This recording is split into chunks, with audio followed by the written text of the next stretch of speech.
Yeah, my take is that the just concluded election was poorly done, poorly handled, obviously manipulated, obviously compromised. There's no question about that. That the Electoral Act of 2022 makes it clear in several sections that you must upload results from the polling units. And there are about 127,974 polling units in Nigeria. The constitutional requirement is that you must upload results from these polling units. But what we saw was INEC resorting to manual, mutilating results, shutting down their portal for over 24 hours, during which time all the doctoring and surgical operations had taken place. The election was therefore not fair, it was not transparent, it was not genuine, it was not credible. And so the emergent president-elect is going to carry a very strong, heavy burden of legitimacy and lack of it on his neck like an albatross. It doesn't require even demonstrations or protests on the streets to drive home this point. The issue is a moral burden on him. And not only that, it is clear from the provisions of the Constitution, if you check sections 132 to 134, that the winner of the presidential election must not only win plurality of the votes, that is the most number of votes, he must also win 25% in each of at least 2/3 of the Nigerian states and the Federal Capital Territory. What does that mean? You must get 25% in 24 states and the Federal Capital Territory. Asiwaju Bola Ahmed Tinubu did not score 25% in FCT.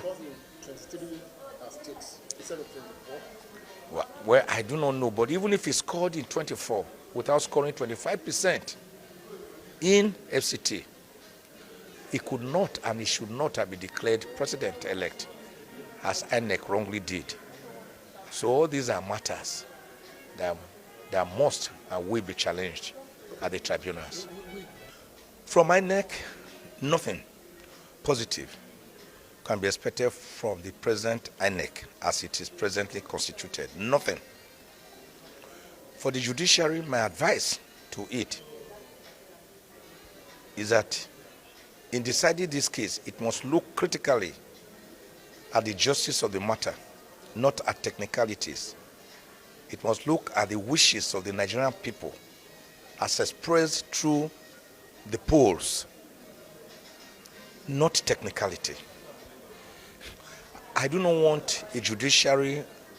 I have already said many times that Nigeria does not operate democracy, which was a word coined or defined by Abraham Lincoln, a former American president, on the 19th of November, 1863, that we do not operate democracy, but we operate many crises which are not demo. One of them, I said, is judocracy. Judocracy is a warped, corrupted form of democracy in which a president or a governor is put up through a fundamentally flawed process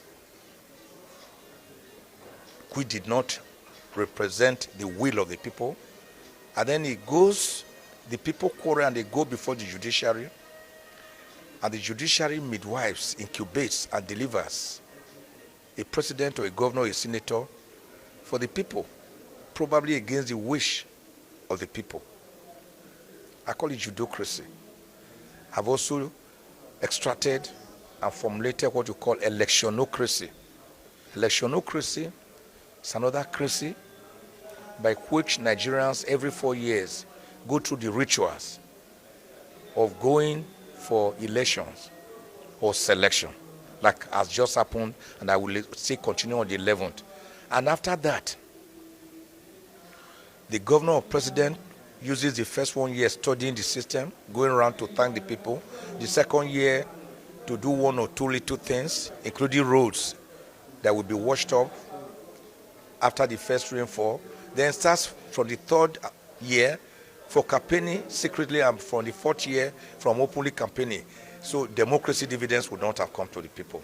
Then executocracy is that when that president or governor now comes to office, instead of making laws for the peace, order, and good government of Nigeria, as is provided for in Section 5 of the Constitution, he goes about terrorizing other arms of government, impoverishing the people, enthroning corruption, insecurity, and economic deficiency.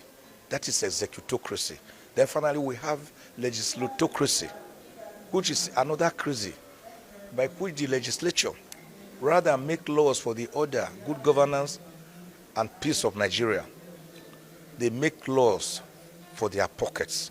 They pad up budgets. They use their oversight functions to blackmail members of the executive, to pad up budgets so that they can have their own. And then they give them what you call constituency projects, which are monies they put in their pockets, never for their constituency. By the way, what is the business of a lawmaker with attracting constituency projects for his people? That's the job of the executive. A lawmaker is to make laws. Simple.